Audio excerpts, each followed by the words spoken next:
Сайн байцгаана уу? Руна ТV суугтаа тавтай морилцгаана уу?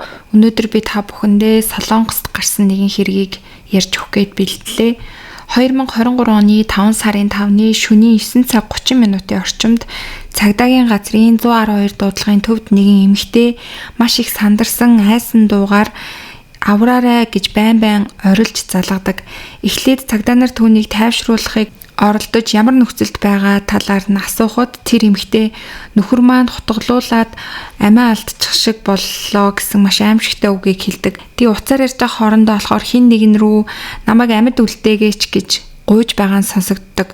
Тэгэхээр гэмт хэрэгтэн яг одоо хэргийн газарт тэр эмэгтэйтэй хамт байна гэсэн утгатай сонсогдсон учраас цагдаа нар бол шууд л тэр эмэгтэйг аврахын тулд байршил тогтоогчоор нь тэр эмэгтэйгийн залгасан хаягийг нь тогтоогоод Гёнгнам дүүргийн Ённам гэдэг нэг орон сууц руу очицгоосон. Цагдаа нарыг очиход дуудлага өгсөн эмэгтэй бол байранд байхгүй байсан. Цагдаа нарыг ороход гэрт нь ямар нэгэн хүн байгаа шинж юусоо байхгүй байсан. Нам гүмхэн байсан. Цагдаа нар хаалгыг нь онгоолгоод гэрлүү нь ортол тэнд бол бүр үнэхээр аимшигтай дүр зураг цагдаа нарыг угтсан. Гэрээр нь дүүрэн цус асгарсан, тоглуулж харахсан дунд иргэм насны эрэгтэй хүн газар хэвтэж байсан. Биеэр нь хутгалуулсан бололтой янз бүрийн том жижиг маш олон шархнууд байсан. Тэр дундаас хамгийн ноцтой нь цээжний булчин орчимд байсан нэвт шарх байсан.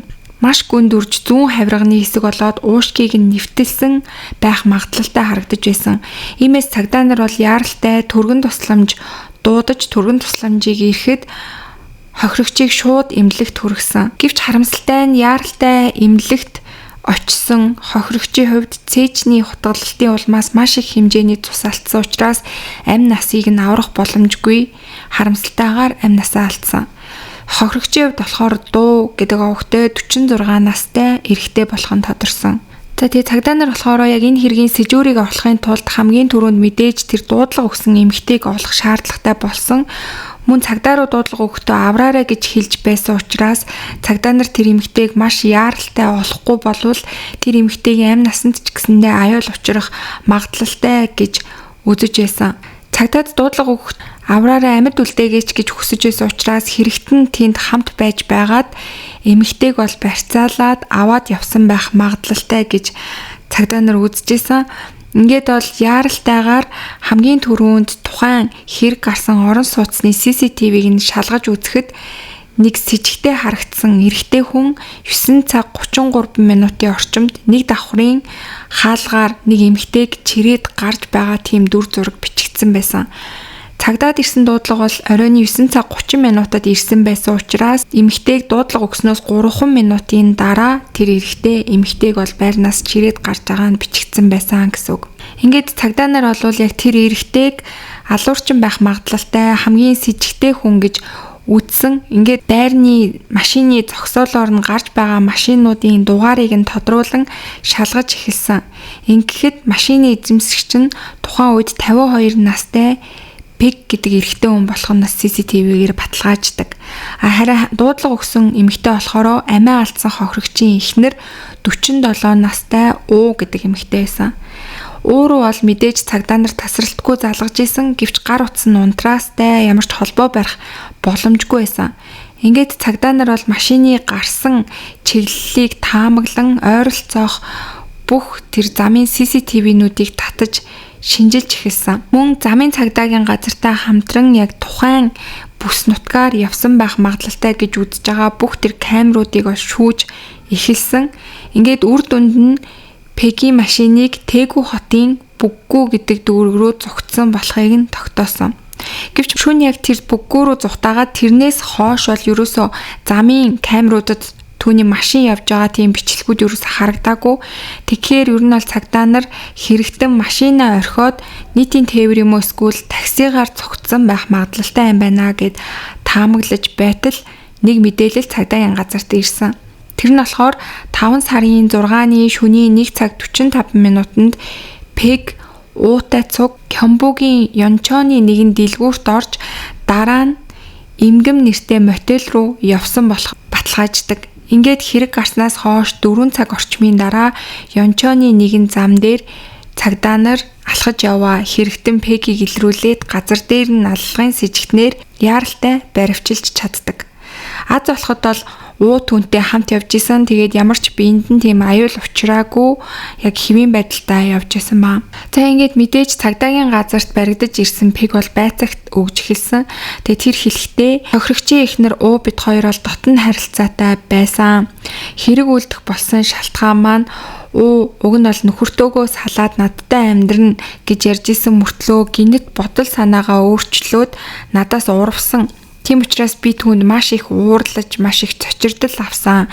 Би өчигдөр уугийн гэрт уг нь олвол уутаа уулзаж харилцаагаа цэгцлэх гэж очсон. Гэвч тухайн үед түүний нөхөр нь гарч ирээд тэгээ над руу дууга өндөрсгөөд бит хоёр маргалдаж эхэлсэн.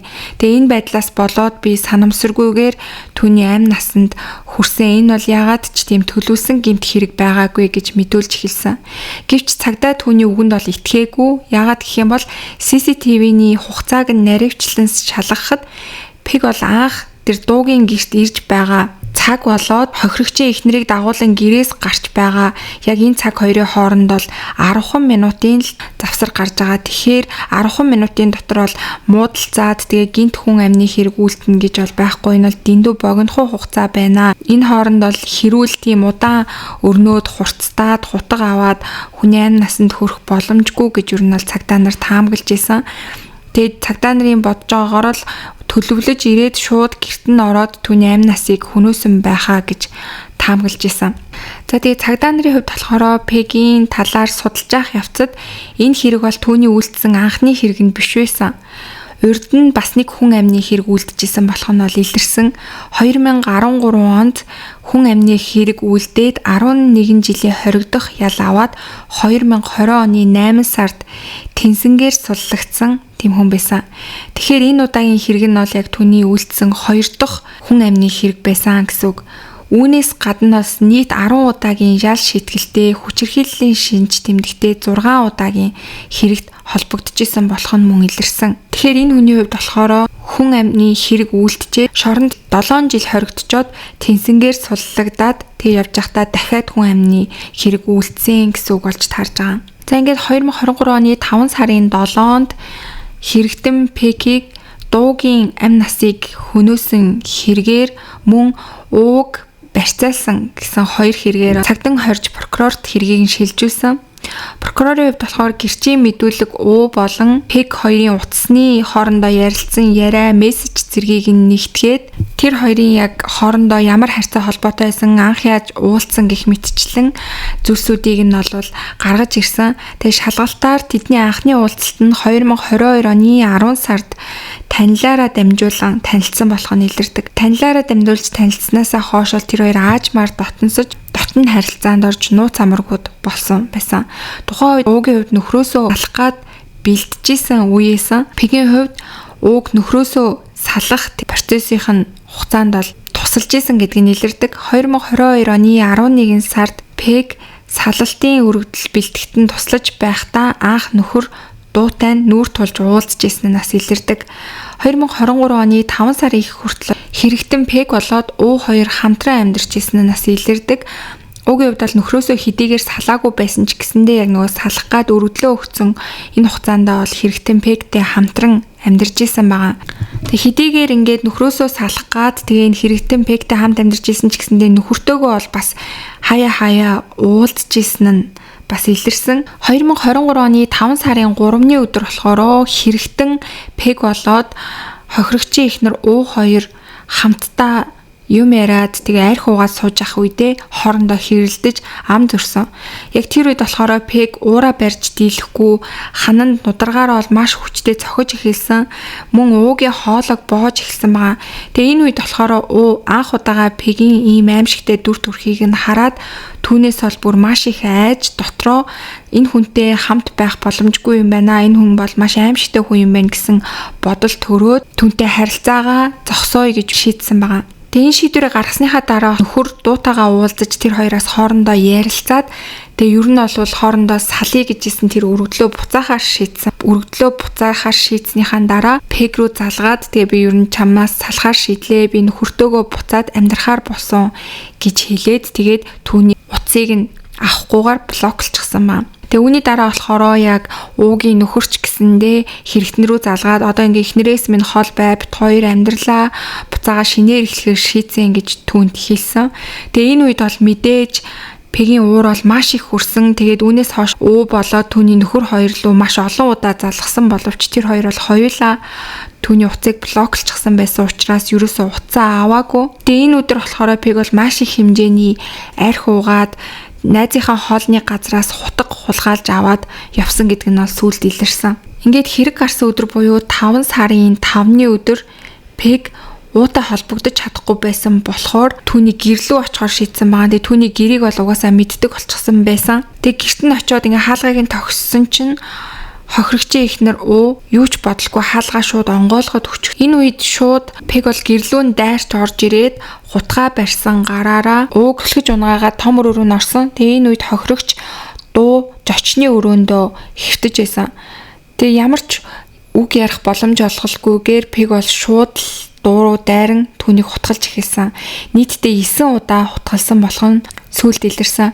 Шүүх эмнэлгийн дүгнэлтээр бол хэвлийн хэсэг хавирга орчим мөн 3 газарт гүн зүссэн зүүн доод шуу орчимд нь 13 см-ийн гүн хутгалсан баруун гарын хуруунууд дээр нь ч гэсэндээ маш олон удаа зүсгэлүүд үүссэн байсан. Тэгээ мэдээж хохирогчийн хувьд бол өөрийнхөө амийг хамгаалах гэж гараараа халахлж явах явцад үүссэн маш олон шарах сорвнууд байсан. Тэгэхээр хохирогчийн хувьд маш олон удаа хоглуулснаасаа болж амь насаа алдах хүртлээр бол маш их зовлон тарчлалыг амссан гэдэг нь бол тодорхой харагдчихсан. Тэгээ нөхрийнхөө амь насыг хөнөөж байгаа энэ үйл явцыг бол бүгднгийн нүдэрээ харсан. Ингээд шууд 112 руу залгаж дуудлага өгсөн нь энэ байсан. Тэгээ мэдээж бол дуудлага өгж явах явцдаа хутга барьсан Пегээс амь аврахыг гуйж исэн байгаа. Тэгээд яг энэ үед бол эхнэр нь шууд цагдаа руу дуудлага өгсөний хүчинд мэдээж хэрэгтэн баригдах үйл явц бол бас хурдан болж өнгөрсөн гэж үзэж байгаа. Ингээд хэрэгээ үлснийхээ дараа бол Пег хохирогчийн эхнэрийг шууд гэрээс нь чирж авч гараад машиндаа суулгаад өөр газар руу явж эхэлсэн. Тэгээ машинаа бариад явж явах үедээ өөрийнхөө гар утас болоод хохирогчийн эхнэрийн гар утас хоёрыг цонхоор шидсэн. Тэгээд Ёнчон гэдэг газарт очиод замын хажууд машинаа тавиад такси бариад явсан байгаа. Тэгээ үүнийхээ дараа болохоор шөнийн 1 цаг 2 минутанд дэлгүүрт орж ундаа арх аваад тооцоогоо хийчгээд мотел руу явсан. Тэгээ дэлгүүрээс бол тооцоо хийж явах явцад мэдээж уу бол маш их айсан царайтай. Тэгээ тэр хоёр бол бие бинийгээ ингээд түлхэлцээд уу бас зүхтах гэж нийл оролцсон юм блэ. Гэвч бол түүнээс бол зүхтаж чадаагүй. Мотелд ороод тэгээд энэ хоёр бол хэсэг хугацаанд байжгаад мотелосоо гараад гудамжаар алхаж яваад цагдаа нарт бол баригдсан байгаа. Прокурорын хувьд болохоор бүх гэмт үйлдэл нь маш хурдан нарийн төлөвлөгөөтэй болсон байна гэж дүгнсэн. Ингээд 2023 оны 11 сард болсон анхан шатны шүүх хурал дээр хэрэгтэн Пег бүх насаар нь хорих ялыг оноосон. Пегийн хувьд өмнө нь аллагын эрэгт 11 жилийн ял эдэлжсэн. Тэгээ түүний тэнсэн нь бол 2021 онд дуусах ёстой байсан. Гэвч эрүүгийн хуулиар хүнд ялтай хүн ялаа эдэлж дуусгасан ч гэсэндээ 3 жилийн дотор дахин хүнд гэмт хэрэг үйлдэх юм бол давтан гэмт хэрэг гэж үзээд ял нь бол нэмэгддэг. Ингээд түүний хувьд бол ял нь нэмэгдсэн гэсэн үг. Тэгээ бүх насаараа хоригдох ял болсон. Пегийн хувьд бол давж заалтсан ч гэсэндээ 2024 оны 5 сард шүүх түүний гомдлыг хэрэгсэхгүй болгож анхан шатны шийдвэрийг нь хэвээр үлдээж бүх насаараа хоригдох ял нь бол хэвээрээ үлдсэн гэсэн үг.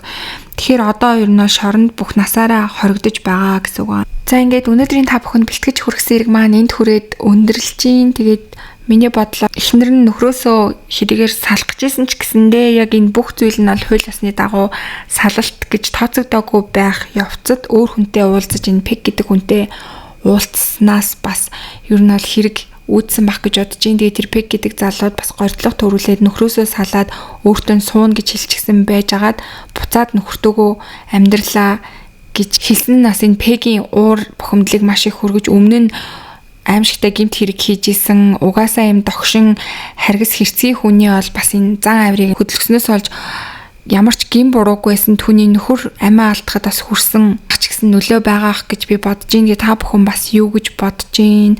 Комент хэсэгт сэтгэлээ хуваалцаарай. Тэгэд энэ хэрэгээс болоод зөвхөн өөрийнхөө гэр бүлийг цааш нь үргэлжлүүлж авч үлдэх гэсэн ямар ч гин буруугүй тэр дуу гэдэг хохирогч бол амь насаа алдсан үнэхээр харамсалтай юм хэрэг байлаа. За тэгээ та бүхэн хэрвээ сувг дээрээ лайк, subscribe дарж амжаагүй байгаа бол лайк, subscribe дараад суугаад дэмжээд өгөөрэй. За тэгээ удахгүй эргээд дараагийнхаа дугаараар уулзцгаая.